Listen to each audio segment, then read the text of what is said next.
Here's how to convert JPEG to BMP. That's that Windows bitmap image.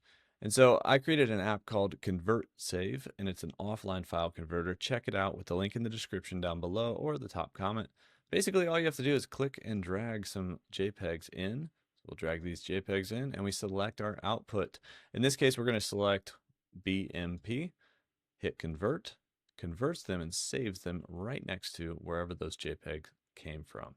So I worked on this with my brother. He's a software developer, and this is an offline file converter. It works for images, video, and audio right now, and it also works on Mac and Windows. So it's compatible with both of those.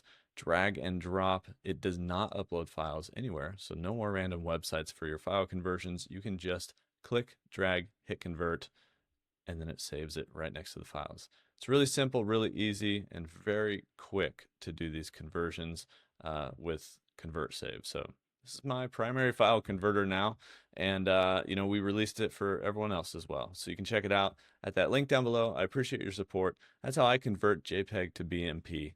I'll see you guys in the next one.